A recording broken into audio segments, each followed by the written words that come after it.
Assalamualaikum warahmatullahi wabarakatuh.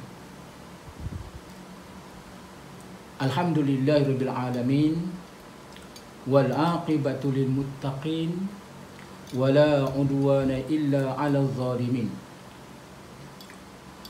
Wassalatu wassalamu ala rasulil amin arsalahu Allahu rahmatan lil alamin qudwatan wa uswatan li umuri dunya wa din liman arada an yu'mina bihi minal insi wal jin. Rabbi shrah li sadri wa yassir li amri wahlul 'uqdatam min lisani yafqahu qawli. Subhanaka la ilma lana illa ma 'allamtana innaka antal alimul hakim. Wala hawla wala quwwata illa billahil aliyyil azim. Muslimin, muslimat yang dirahmati Allah sekalian, kita akan memulakan kita punya kuliah kita pada pagi ini dengan bacaan Al-Quran, insya-Allah. Bacaan Al-Quran kita surah Al-A'raf ayat 105. Dari ayat 105 sehingga 120, insya-Allah. Baik, kita akan mula, insya-Allah. Kita membaca suratul Fatihah dan diikuti dengan ayat 105 dari surah Al-A'raf. Al-Fatihah. A'udzu billahi minasyaitonir rajim. Bismillahirrahmanirrahim. Alhamdulillahi rabbil alamin. Ar-Rahmanir-Rahim. Maliki yaumiddin. Iyyaka na'budu wa iyyaka nasta'in. Ihdinas siratal mustaqim. Siratal ladzina an'amta 'alaihim ghairil maghdubi 'alaihim waladdallin.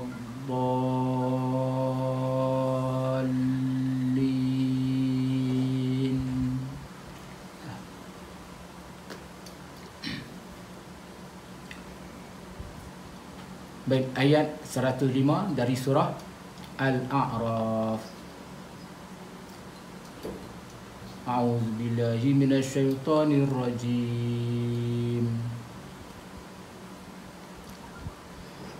Haqiqun ala alla aqula ala Allahi illa al-haqq.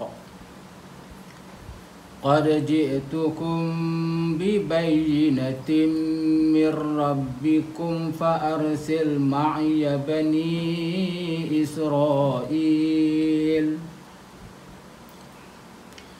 Qala in kunta ji'ta bi ayatin fa'ti biha in kunta minas sadiqin. فألقى عصاه فإذا هي ثعبان مبين ونزع يده فإذا هي بيضاء للناظرين. قال الملأ من قوم فرعون إن هذا لساحر عليم يريد أن يخرجكم من أرضكم فماذا تأمرون.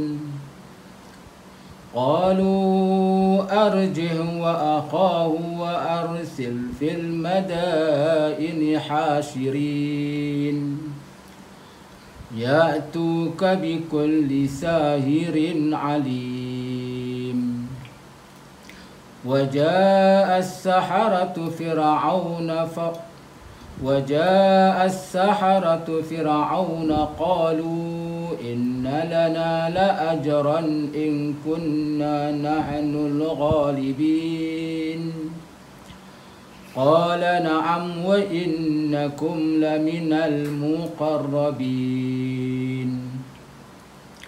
قالوا يا موسى إما أن تلقي وإما أن نكون نحن الملقين قال ألقوا فلما ألقوا سحروا أعين الناس واسترهبوهم وجاءوا بسحر عظيم وأوحينا إلى موسى أن ألق عصاك فإذا هي تلقف ما يأفكون فوقع الحق وبطل ما كانوا يعملون فغلبوا هنالك وانقلبوا صاغرين وألقي السحرة ساجدين. Sadaqallahul azim.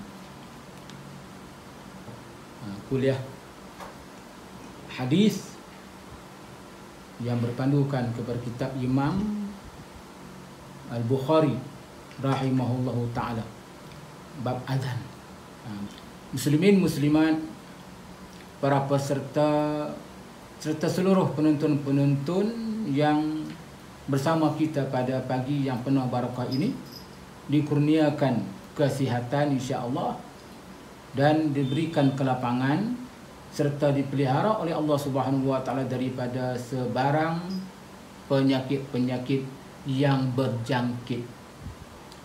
Kita doakan supaya Allah telah segera menghapuskan COVID-19 ini daripada negara kita, daripada seluruh negara-negara umat Islam insya-Allah, supaya kita dapat kembali hidup normal biasa dan dapat beramal ibadat kepada Allah Subhanahu wa taala seperti mana sebelum ini insya-Allah.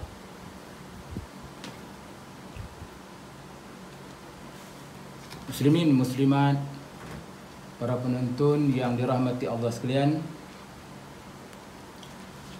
kita akan menyambung pada pagi ini insya-Allah kuliah hadis kita, hadis yang berpandukan kitab Sahih Imam Bukhari rahimahullahu ta'ala pada babun al-adhanu mathna mathna. Kitab kita muka surat 110 bagi menyambung bab yang telah pun kita baca dulu di bulan yang lepas, Badul Adhan, permulaan azan. Jadi pakat buka semua kitab yang kita bawa selalu di kuliah kita secara fizikal di Dewan Besar Majlis Perbenaran Kulim. Ni kita pakai duduk di rumah belaka, jadi senanglah, tak payah bawa lah, duduk di rumah ajalah. Dibuka kitab insya-Allah.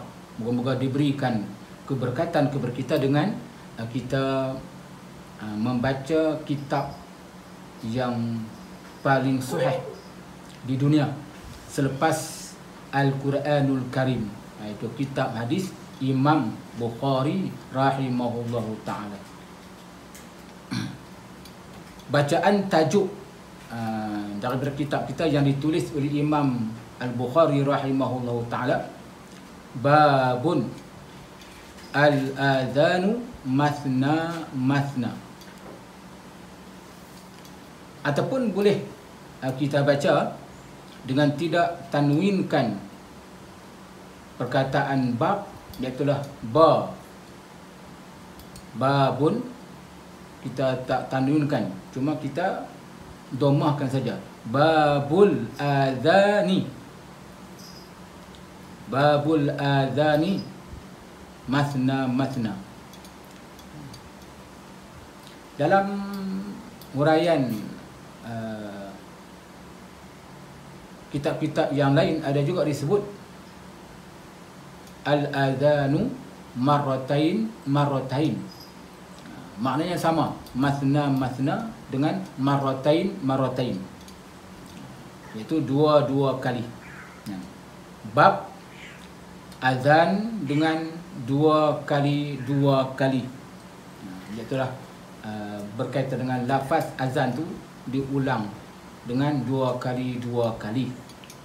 Itu yang disebut di dalam hadis-hadis baginda sallallahu alaihi wasallam. Kata Imam Bukhari rahimahullahu taala, bab azan dua kali. Ini dibahaskan oleh para ulama berkaitan dengan bagaimana seorang muazzin atau yang kita sebut hari ini dengan panggilan Bilal, Tok Bilal. Sebab itu orang yang berjawatan Bilal ni semua tua-tua belaka.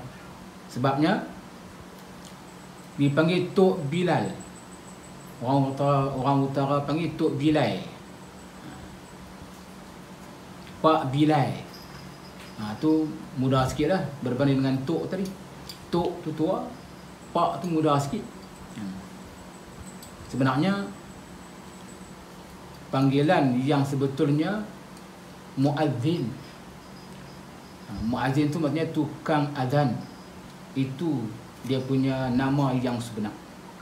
Bilal sempena dengan nama Bilal bin Rabah yang dilantik oleh Nabi sallallahu alaihi wasallam menjadi tukang azan yang pertama, yang utama di Madinah Al-Munawwarah di tahun pertama penghijrahan Nabi sallallahu alaihi wasallam setelah terbinanya Masjidun Nabawi di Madinah. Maka sejak itulah berkumandangnya azan. Walaupun ada riwayat yang tidaklah berapa kuat dan tidak sahih, yang mengatakan bahawa azan dimulakan semenjak di Mekah Al-Mukarramah. Tetapi dari segi sejarah tidak menyatakan demikian. Cuma ada riwayat yang berkata demikian.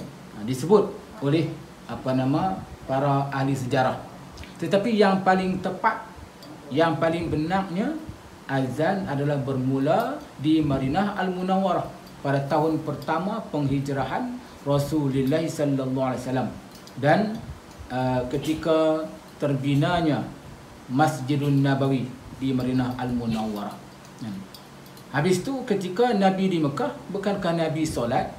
Sebab solat difardukan setahun sebelum penghijrahan Rasulullah sallallahu alaihi wasallam ke Madinah. Betul, solat difardukan setahun sebelum hijrah. Namun Nabi sallallahu alaihi wasallam menunaikan solat ketika di Mekah dengan tidak ada sebarang azan. Belum disyariatkan lagi azan ketika itu. Maka sejarah yang benarnya berdasarkan kepada hadis-hadis baginda sallallahu alaihi wasallam dan apa yang dinyatakan oleh para sahabat adalah di Madinah Al-Munawwarah tahun pertama hijrah. Baik, lafaz hadis yang pertama seperti mana yang diriwayatkan oleh Imam Bukhari rahimahullahu taala. An Abi Qilabah an Anas radhiyallahu anhu qala umira Bilalun an yashfa'al adhana wa an yutira al-iqamata illa al-iqamah atau kama qala.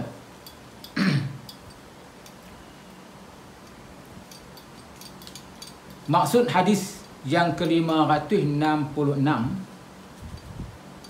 dari Abu Qilabah dari Anas radhiyallahu anhu, anak angkat kepada Nabi sallallahu alaihi wasallam, Anas bin Malik, orang yang berkhidmat kepada Nabi dalam tempoh kurang lebih 10 tahun. Dari umurnya 9 tahun sampailah Nabi wafat.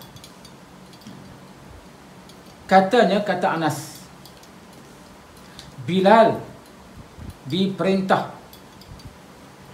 agar supaya menggenapkan, yakni mengucapkan lafaz azan 2 kali,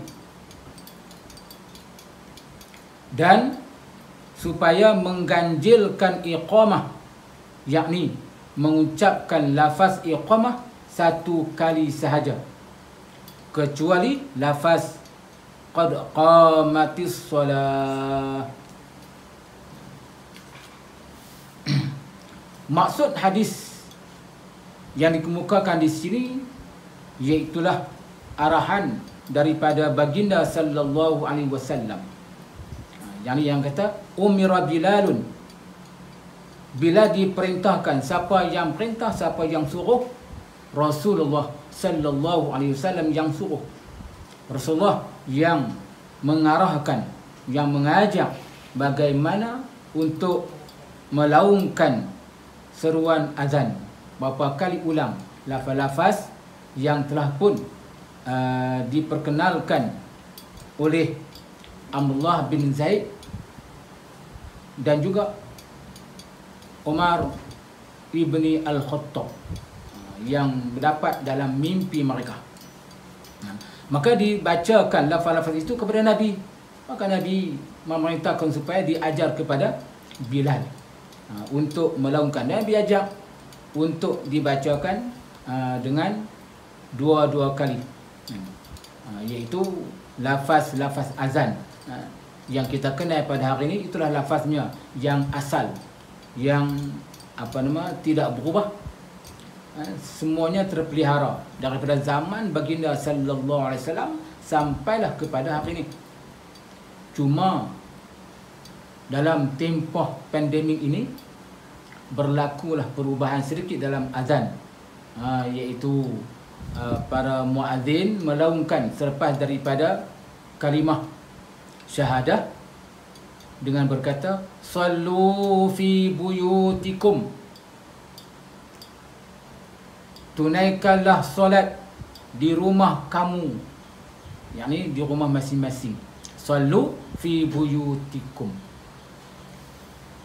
Walaupun banyak riwayat berkaitan dengan lafaz azan untuk ketika darurat dan seumpamanya, ada yang menyatakan bahawa, yakni para ulama, yakni daripada para alim ulama yang mahir dalam bab hukum fiqh, mengatakan bahawa azan seperti mana biasa juga dalam keadaan darurat. Azan sepenuhnya, lafaz-lafaz azan tak disebut pun sallu fi buyutikum di dalam azan itu, cuma disebut selepas daripada selesai azan barulah disebut sallu fi buyutikum. Ketika muazzin melaungkan azan, perkataan hayya 'alas solah disebutkan juga, tetapi diperlahankan. Hayya 'alas solah diperlahankan, tak dikuatkan, dan dikuatkan kembali hayya 'alal falah, begitu. Kemudian selepas daripada selesai azan, maka Bilal ataupun muazzin akan menguatkan seruan sallu fi buyutikum. Itu dijelaskan oleh para ulama pun betul, dan dilaungkan sallu fi buyutikum setelah 2 kalimah syahadah. Kemudian selepas pada itu ditamatkan dengan Allahu Akbar, la ilaha illallah pun boleh. Yang pentingnya nak memaklumkan bahawa waktu telah pun masuk untuk solat, tetapi semayanglah masing-masing di rumah sendiri, bukan di masjid, sebab keadaan darurat, keadaan tidak membenarkan untuk hadir ke masjid. Apapun, kesemuanya itu masih lagi berada dalam lingkungan hukum syariat yang dijelaskan oleh para ulama. Jadi maknanya bukan satu kesalahan, bukanlah benda yang tak betul. Sebenarnya masih lagi tertakluk kepada hukum hakam. Baik. Bilal ni diajak oleh baginda Nabi sallallahu alaihi wasallam. Kali pertama dilantik menjadi muazzin. Maka sebab tu dipanggil muazzin Rasulullah sallallahu alaihi wasallam, tukang azan bagi pihak Nabi sallallahu alaihi wasallam. Nabi ajak dua kali apa nama lafaz azan tersebut. Allahu akbar, Allahu akbar, Allahu akbar, Allahu akbar. Itu lafaz yang mula-mula. Habis tu, bukankah kalimah Allahu akbar jumlahnya 4 kali lafaznya? 4 kali Allahu akbar, Allahu akbar, Allahu akbar, Allahu akbar. Imam An-Nawawi rahimahullahu ta'ala menjelaskan berkaitan dengan lafaz azan yang kata 2 kali itu memang betul. Cuma ada orang yang salah faham. Allahu akbar, Imam Nawawi berkata lafaz Allahu akbar itu dia kira satu pakej. Maknanya dia kira satu. Allahu akbar itu dia kira satu, walaupun Allahu akbar tu diulang 2 kali. Itu pakej yang pertama, maka dikatakan satu. Kemudian yang kedua, Allahu akbar yang kedua pula, itu pakej yang kedua, maka maknanya dia termasuk yang dikatakan 2 kali. Walaupun lafaznya diulang sebanyak 4 kali, tetapi dia dikira 2. Sebab satu pakej yang pertama, satu pakej lagi yang kedua. Dan kata Imam An-Nawawi juga di dalam kitabnya bahawa bagi muazzin yang melaungkan azan, hendaklah dia sebut Allahu akbar yang pertama tu dalam satu nafas. Maknanya dia sambung Allahu akbar, sambung begitu. Bukan dengan kata Allahu akbar.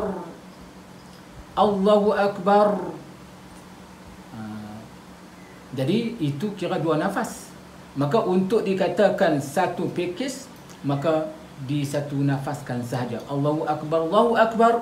Kemudian yang kedua pula nafas yang lain. Itu kata Imam An-Nawawi rahimahullahu ta'ala. Jadi maknanya lafaz takbir ada dikira 2 kali. Itu yang dimaksudkan 2 kali, masna dalam hadis ini. Dan kesemua begitulah juga kalimah syahadah, asyhadu an la ilaha illallah, diulang 2 kali. Kemudian asyhadu anna Muhammadar Rasulullah diulang 2 kali. Dan di sana ada pula dijelaskan oleh para ulama dan disebut dalam hadis oleh sahabat yang bernama Mahzurah, berkaitan dengan ada tarjihnya di sana. Tarjih iaitulah menyebut kalimah syahadah secara perlahan mula-mulanya, kemudian baru dikuatkan, dinyaringkan. Asyhadu an la ilaha illallah, asyhadu anna Muhammadar Rasulullah. Kemudian barulah dikuatkan, yang dinyaringkan. Itu dikatakan tarjih. Tarjih itu maknanya diulang.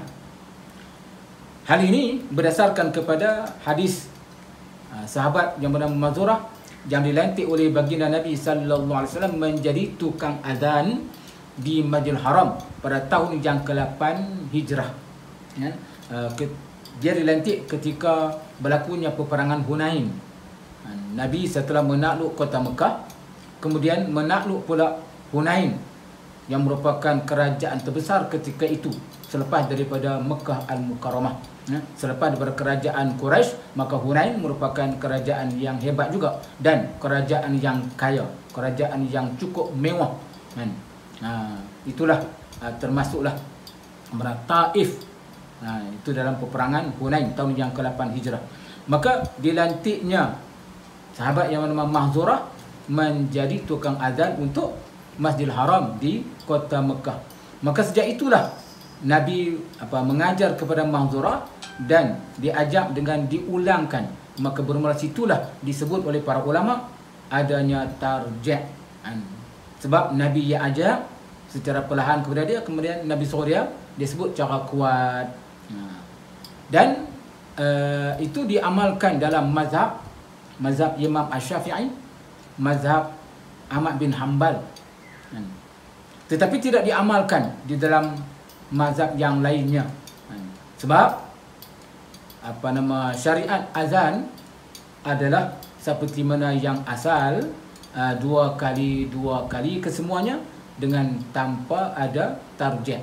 Jadi tarjih ini hukum yang terkemudian tahun yang ke-8 Hijrah. Jadi ulama-ulama yang menggunakan kalimah lafaz asal yang tidak ada tarjih, maka itu ada sesuatu yang diiktiraf oleh kesemua para ulama.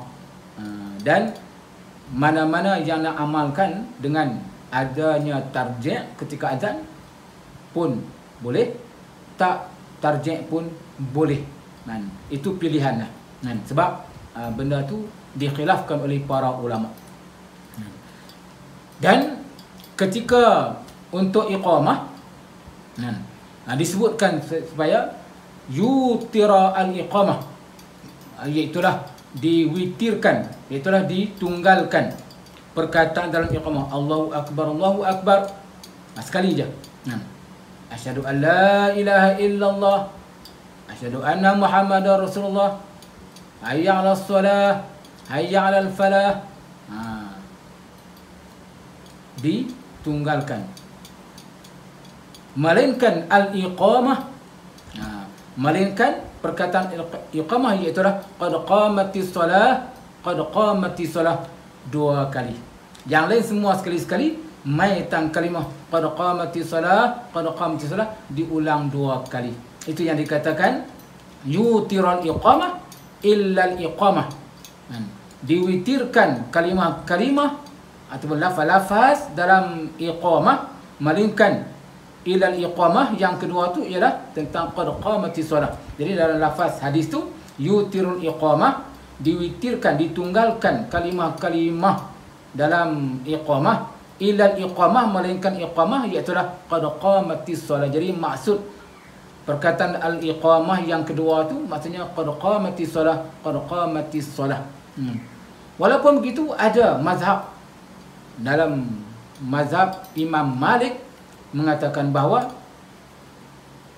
qad qamatis salah juga ditunggalkan, tidak didua kalikan. Cuma dikatakan qad qamatis salah sekali je, bukan 2 kali.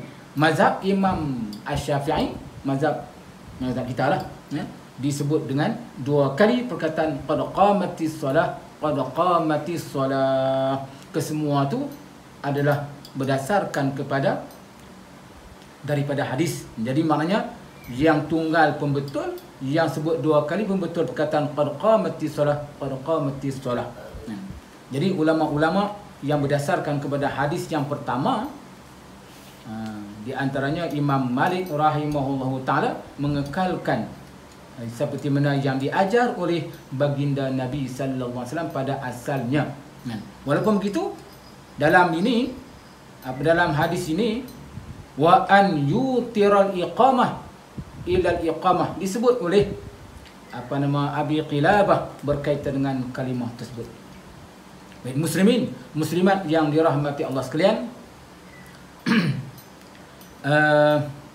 daripada mana asalnya kalimah azan ini? Perlu kita mengenali asal kalimah azan. Adakah lafaz itu daripada Allah Subhanahu wa taala yang diwahyukan kepada baginda sallallahu alaihi wasallam, ataupun apa yang disebut dalam sejarah, iaitu mimpi sahabat Nabi. InsyaAllah kita akan tengok sedikit sejarah tersebut. Dan ini disebutkan oleh Imam At-Tirmizi rahimahullahu ta'ala. Imam Tirmizi di dalam kitabnya Musnad Imam Tirmizi, di antara kitab-kitab hadis yang saya belajar ketika belajar di negara India dulu. Imam Bukhari, Imam Bukhari, Imam Muslim, Ibnu Majah, An-Nasa'i, Abu Daud, Imam Tirmizi. Yang bagi saya yang paling sedap, yang paling seronok mengaji adalah Musnad Imam Tirmizi. Kerana metod Imam Tirmizi berbeza dengan imam-imam hadis yang lain. Imam-imam hadis yang lain, Imam Bukhari, Imam Muslim, ada syarat-syarat dan ada cara mereka masing-masing yang hebat-hebat. Tetapi ada kelainan sedikit Imam Tirmizi. Imam Tirmizi dia bawa mai semua pandangan para ulama, mazhab-mazhab yang terkemuka. Abu Hanifah, pandangan Abu Hanifah, pandangan Imam Malik, pandangan Imam Asy-Syafi'i, pandangan Imam Ahmad bin Hanbal, pandangan Al-Auza'i, As-Sawri dan sebagainya. Kemudian akhirnya Imam Tirmizi akan mentarjih, akan menyokong mana-mana pandangan yang bagi dia lebih tepat, yang bagi dia lebih kuat. Maka dia akan kata dalam bab ini, dalam bab tak kira lah bab semayang ke, bab puasa ke, bab haji ke, bab zakat ke, dia akan berkata dalam bab ini pandangan imam sekian-sekian lebih kuat berbanding dengan imam-imam yang lain. Itu yang disebut oleh Imam Tirmizi. Jadi kita dapat membandingkan pandangan mazhab-mazhab berbanding dengan imam-imam yang lain, imam hadis yang lain, tak dibawa mai pandangan-pandangan yang berbeza begitu dan diterjihkan. Jadi maknanya itu yang kita jadi seronok bila baca kitab Musnad Imam Tirmizi. Maka Imam Tirmizi ada membawa sebuah hadis Nabi sallallahu alaihi wasallam berkaitan dengan sejarah laungan azan, iaitu berdasarkan kepada hadis daripada Abdullah bin Zaid.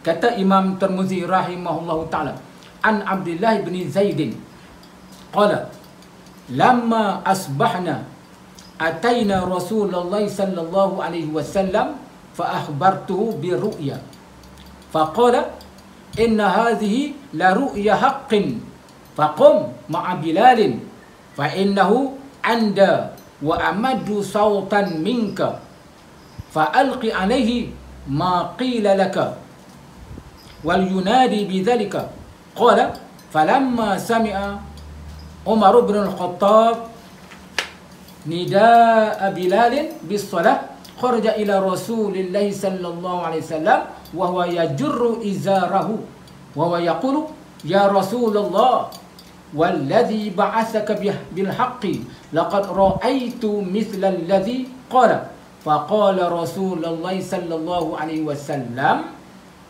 falillahil hamdu fadzalika asbatu hasanun sahihun. Kata Imam Tirmizi, hadis ini hadis hasan dan hadis sahih, berkaitan dengan riwayat yang dibawa oleh Abdullah bin Zaid ini, iaitu kata dia rentetan hadis ini ataupun disebutkan juga sebagai asbabul wurud, sebab-sebab datangnya hadis, iaitulah setelah baginda Nabi sallallahu alaihi wasallam bermesyuarat dengan para sahabat. Mesyuarat sebab sahabat-sahabat ni duk bincang sama-sama mereka bagaimana cara nak memaklumkan kepada semua masyarakat tentang masuk waktu, nak panggil mereka pakat mai berhimpun di masjid solat berjamaah. Jadi timbullah cadangan itu, cadangan ini, seperti mana yang kita telah jelaskan dalam kuliah kita di bulan yang lalu. ada kata pasang api, ada kata katok gendang, ada kata kocak loceng, ada kata kibar bendera dan sebagainya. Macam-macam cadangan. Kesemua tu ditolak oleh baginda Nabi sallallahu alaihi wasallam. Dan wahyu tidak diturunkan ketika itu bagi menyelesaikan kemelut untuk nak ambil satu tanda, nak buat satu satu royah ataupun satu tanda-tanda bagi memanggil untuk solat berjamaah. Maka Nabi pun mendiamkan diri. Masing-masing sahabat pakat baliklah ke tempat masing-masing dalam keadaan tidak ada sebarang keputusan. Seperti mana yang dijelaskan dalam boleh kita yang lalu. Pakat balik tidur malam. Maka besoknya, maka inilah cerita berikutnya, kata dengan Abdullah bin Zaid. An Abdullah bin Zaidin, daripada Abdullah bin Zaid, sahabat Nabi yang terkemuka, kata dia, lamma asbahna ataina Rasulullah sallallahu alaihi wasallam. Pagi-pagi, bangkit pagi besoknya, kata dia, kami para sahabat mendatangi Rasulullah sallallahu alaihi wasallam. Dan dia kata ataina, maknanya yang bangkit pi itu dia mula dulu seorang-seorang, kemudian diikuti oleh sahabat-sahabat yang lain. Dia pergi jumpa Nabi sallallahu alaihi wasallam, nak beritahu kat Nabi, fa akhbartuhu bi ru'ya. Dia nak menyatakan tentang apa yang dia mimpi. Malam semalam dia mimpi. Jadi dia nak beritahu kat Nabi sallallahu alaihi wasallam tentang mimpi dia tu. Apa dia cerita? Faqala inna hadhihi la ru'ya haqqin. Bila Nabi dengar apa yang dia sebut tentang mimpi dia semalam, iaitu berkaitan dengan mimpi dia, dia didatangi oleh seseorang. Di dalam mimpi tersebut tak dinyatakan yang datang mai itu siapa dia, tetapi yang pentingnya dalam mimpi dia tu lelaki tersebut mai mengajak dia kalimah-kalimah yang dikenali hari ini dalam seruan azan tu. Dia hafal apa yang dia ajak lelaki itu dalam mimpi, kemudian dia pun mailah jumpa Nabi sallallahu alaihi wasallam, beritahulah lafaz itu. Bila kata lafaz itu didengar oleh Nabi sallallahu alaihi wasallam, Nabi kata apa? Faqala inna hadhihi la ru'ya haqqin. Kata Nabi, sesungguhnya ini adalah merupakan mimpi sebenar. Nabi mengakui apa yang dinyatakan dalam mimpi Abdullah itu mimpi yang benar. Maknanya bukan daripada mainan syaitan, bukan daripada yang mengapu-mengapu jin ke apa ke, tak ada. Ini adalah daripada yang sebenarnya. Faqum ma'a Bilalin. Maka Nabi kata, kamu bangun dan ajak kepada Bilal. Ajak lafaz-lafaz ini kepada Bilal. Nabi akui inilah dia lafaz yang disyariatkan. Fa innahu, kata Nabi sallallahu alaihi wasallam, anda wa amaddu sautan. Kerana apa? Kerana Bilal ni suara dia lebih tinggi dan lebih nyaring. Dia boleh melaungkan dengan kuat dan suaranya nyaring. Jadi ajak dia. Nabi tak suruh dia yang melaungkan azan, pasal Nabi tahu, Nabi kenal sahabat-sahabat dia ni. Orang ni begini, orang ni cara begini. Maka Nabi pilih Bilal sebab Nabi tahu Bilal seorang yang suaranya kuat. Memang pun Bilal ni dia berketurunan Habsyah. Dia Habsyi, orang Negro.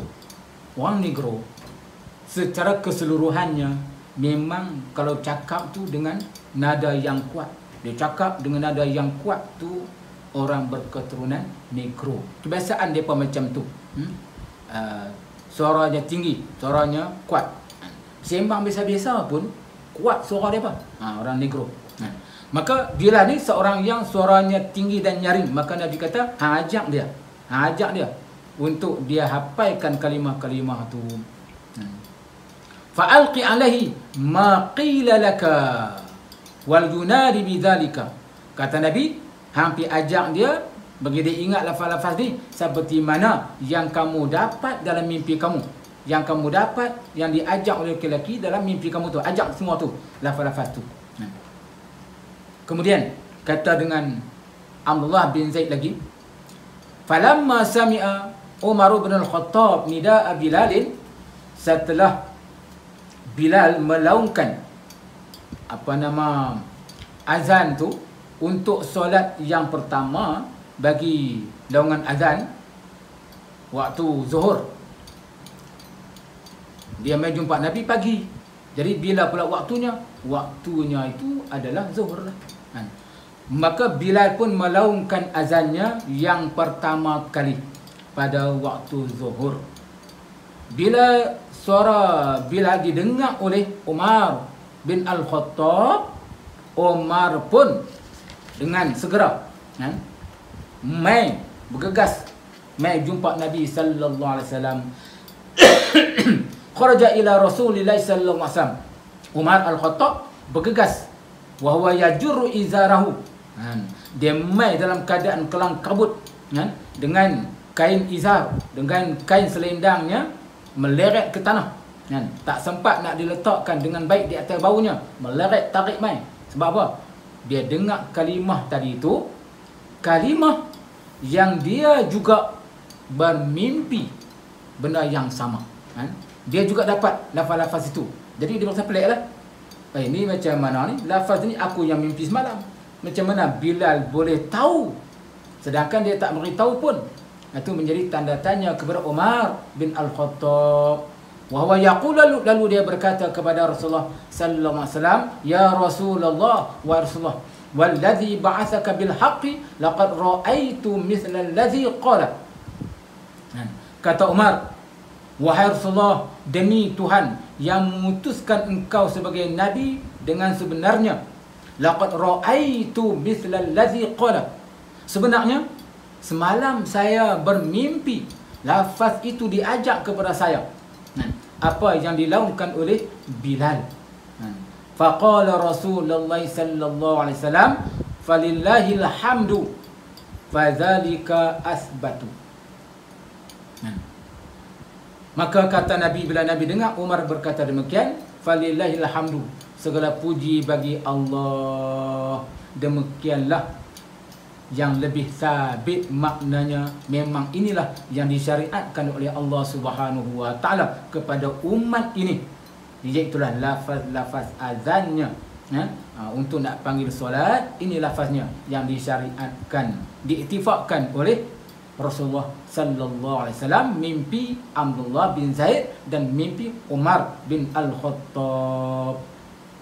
Cuma ada riwayat di sana yang menyatakan bahawa Umar ketika dia dengar Bilal melaungkan azan dan dia pun tahu lafaz itu dikemukakan oleh Abdullah bin Zaid, jadi dia nak pergi habaq kat Nabi pula, kata dia mimpi yang sama, dia rasa malu.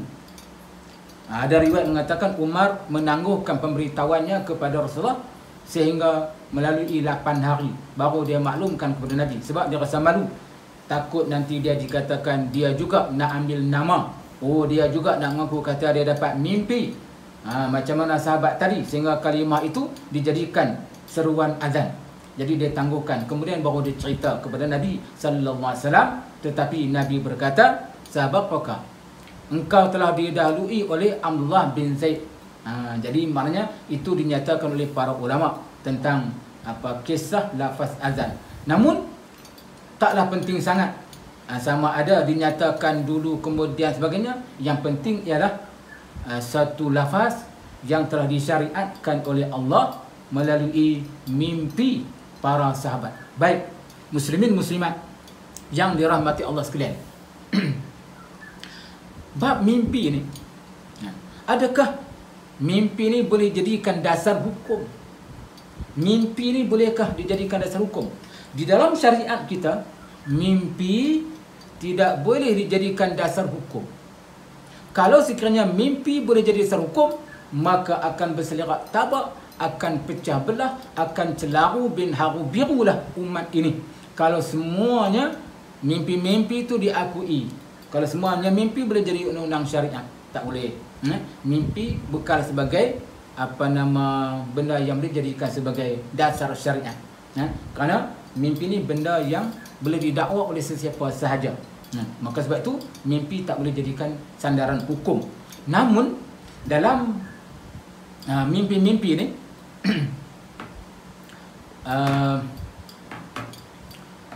mimpi yang diakui sebagai wahyu, mimpi para rasul, mimpi rasul-rasul dan mimpi para nabi. Mimpi nabi, mimpi rasul itu adalah syariat. Tidak ada satu yang merapu, tidak ada dipengaruhi oleh iblis, syaitan ataupun jin-jin kepada para rasul dan para nabi. Maka sebab itu mimpi nabi-nabi ini sebagai hukum.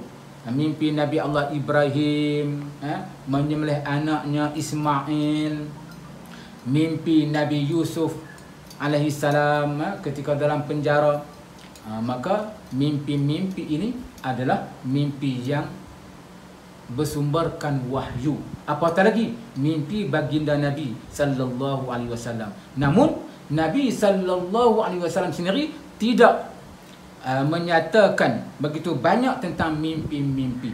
Kesemuanya dasar hukum daripada Nabi sendiri pun adalah berdasarkan wahyu secara fizikal daripada Allah melalui Jibril alaihi salam. Baik, mimpi para sahabat macam mana pula? Mimpi para sahabat. Sahabat yang hidup bersama dengan baginda Nabi sallallahu alaihi wasallam, maka diakui, diiktiraf oleh Rasulullah, maka mimpi itu barulah dikira sebagai mimpi yang boleh dijadikan sandaran hukum syariat. Kalau Nabi mengakui seperti mana mimpi Abdullah bin Zaid, mimpi Umar bin Al-Khattab tentang lafaz azan, maka Nabi akui, maka itulah baru dijadikan sandaran hukum. Namun mimpi para sahabat setelah kewafatan Rasulullah sallallahu alaihi wasallam tidak diakui lagi sebagai sumber hukum. Walaupun sahabat sendiri yang bermimpi, tetapi tak diakui oleh Nabi sebab Nabi dah wafat, maka tak boleh jadikan sandaran hukum. Apatah lagi mimpi yang bukan sahabat, tabi'in, tabi'ut tabi'in, ulama-ulama yang wara', yang serban besar mana sekalipun, jubah labuh terang mana sekalipun, tidak boleh dijadikan sebagai sumber hukum. Tetapi untuk dia guna pakai diri dia, umpamanya benda-benda yang memberikan kebaikan, dia bolehlah amalkan untuk diri dia sendiri, tetapi tidak boleh dikemukakan pada orang lain. Umpamanya dia bermimpi mendapat satu contoh mendapat satu zikir, umpamanya zikir zikir tu zikir-zikir yang kita kenali lah. Dia bermimpi dapat seorang lelaki mai beritahu kat dia dalam mimpi dia zikir sekian, umpamanya zikir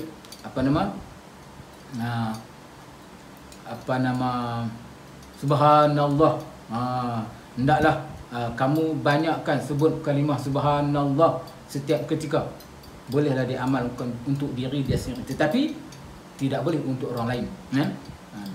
Itu pun masih dipertikaikan, boleh dipertikaikan kalau dia nyatakan demikian. Oleh sebab itu tak boleh jadikan sandaran hukum kepada mimpi.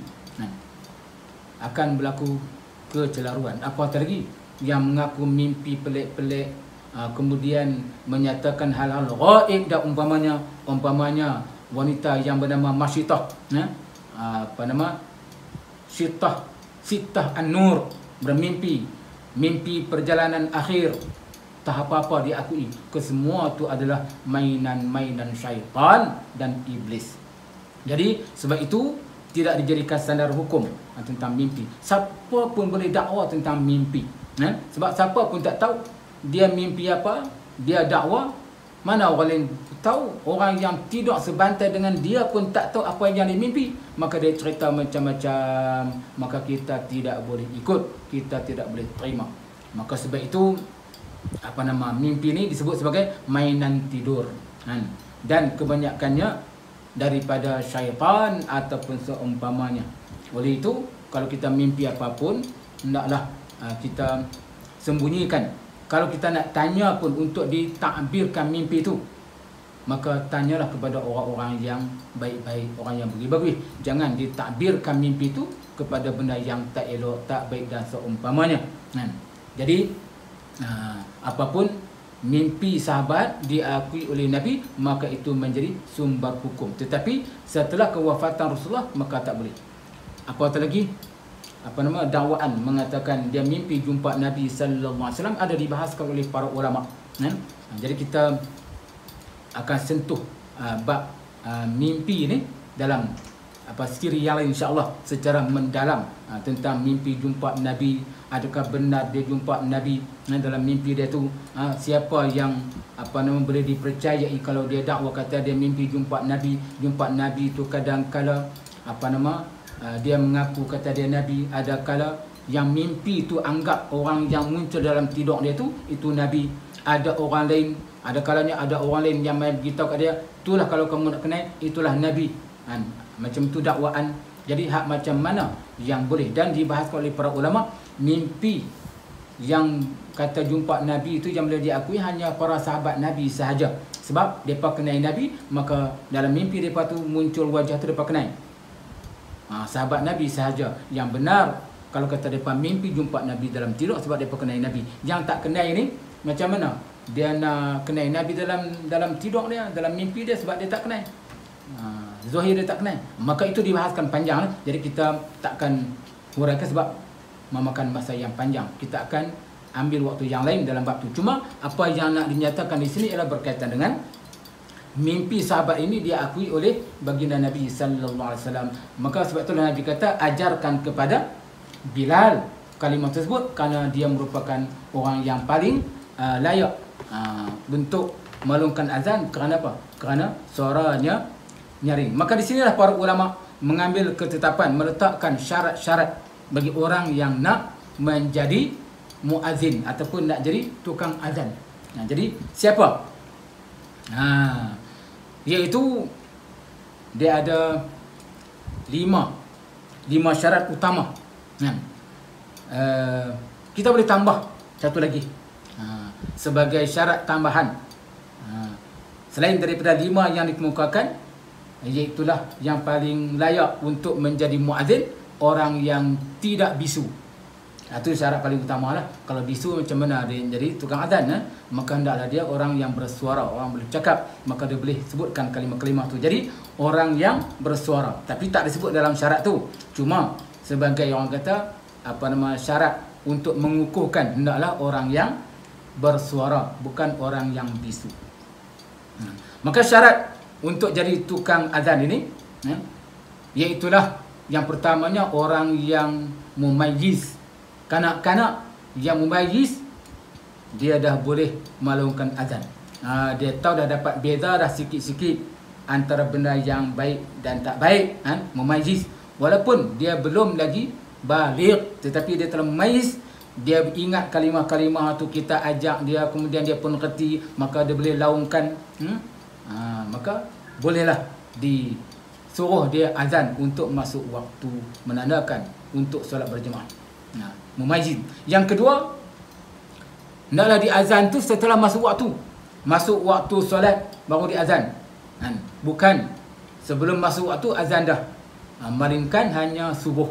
Subuh dilaungkan azan 2 kali. Sebelum masuk waktu dan setelah masuk waktu.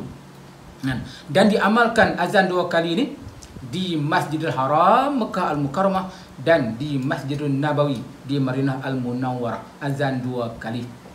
Azan 2 kali di sana waktu subuh, iaitu 1 jam lebih sebelum masuk waktu subuh dilaungkan azan. Kemudian setelah masuk waktu dilaungkan azan sekali lagi. Kalau di zaman Nabi sallallahu alaihi wasallam, 2 orang yang dilantik oleh Nabi menjadi tukang azan, iaitulah Bilal dan juga Abdullah bin Umi Maktum.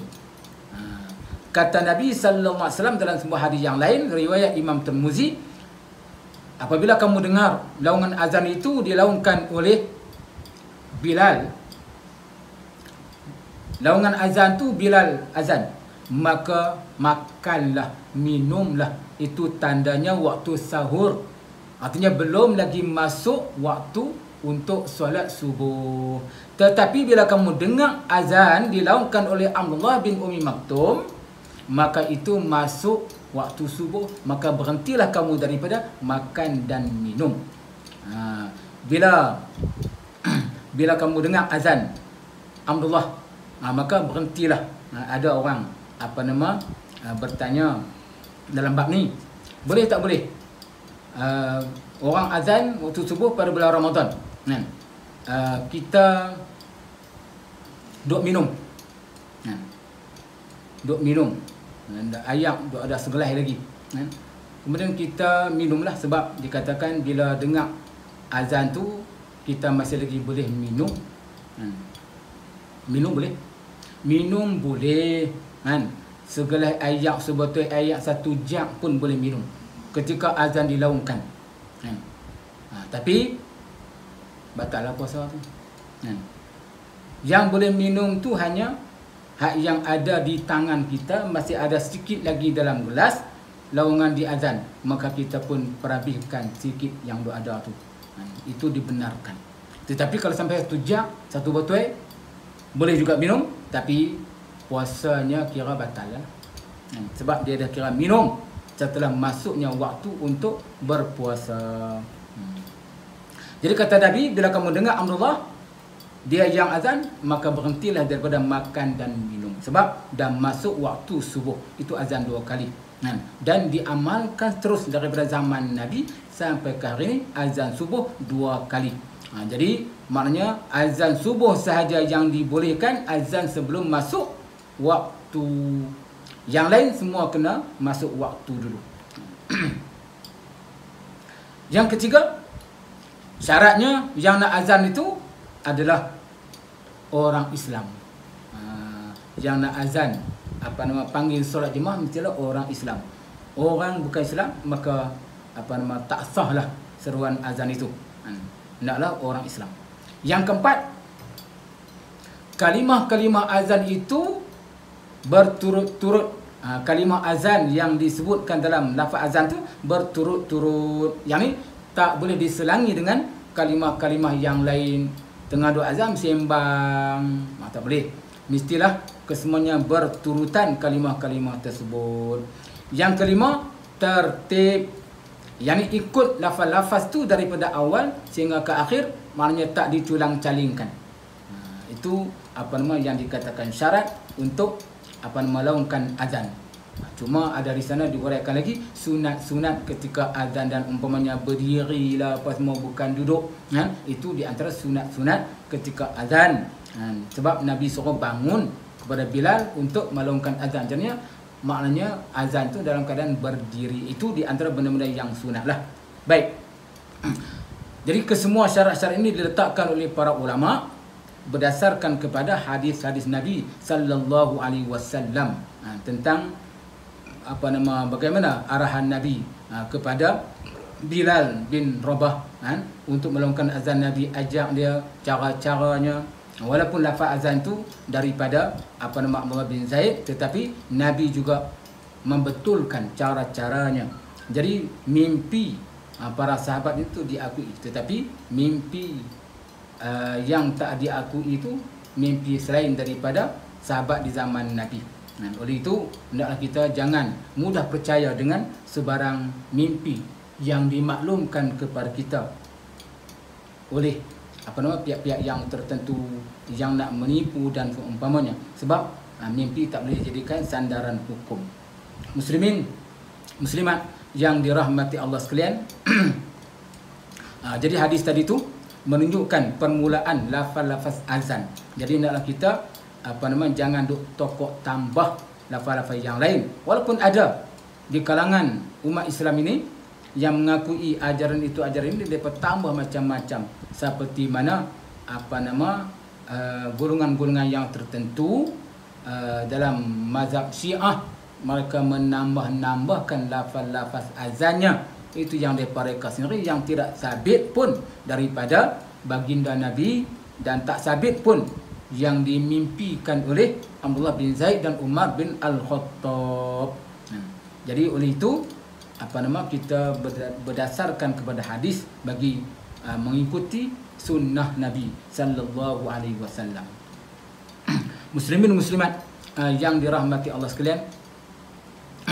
Itu dari segi sejarah kita dapatilah tentang lafaz azan tersebut. Baik. Untuk hadis yang berikutnya, kita tak sempat masuk ke hadis yang berikutnya. InsyaAllah kita akan sambung kemudian. Cuma hadis yang kedua, yang kita berada pada bab ini, hadis itu berdasarkan kepada sejarah. Sejarah timbulnya lafaz azan tu, iaitu hadis yang berikut, hadis yang ke 567. An Abi Qilabah an Anas bin Malik qala lamma kathura an-nasu qala dzakaru ay ya'lamu waqta salati bi syai'in ya'rifunahu fa dzakaru ay yuru naran aw yadribu naqusan fa umira Bilalun ay yashfa al-adhan wa yutira al-iqamah. Hadis ni dia lebih kurang sama, sebab di hujung hadis tu dia kata fa umira Bilalun an yashfa' al-azan. Diarahkan kepada Bilal supaya melungkan azan tu dua kali. An yashfa' al-azan wa yutira al-iqamah, dan diwitirkan, ditunggalkan lafaz iqamah. Itu seperti mana yang kita sebutkan tadilah. Cuma di peringkat awal hadis an Abi Qilabah berkaitan dengan asbabul wurud. Itulah nak sebut tentang sebab-sebab munculnya lafaz azan yang disyariatkan daripada mimpi Abdullah bin Zaid dan Umar bin Al-Khattab. Itu hanyalah benda yang ada benda yang diulangkan. Cuma hujung hadis ini disebut tentang diduakan lafaz azan dan ditunggalkan lafaz iqamah, benda yang sama. Itu hadis yang ke-567. Jadi maksud daripada hadis itu lebih kurang je lah.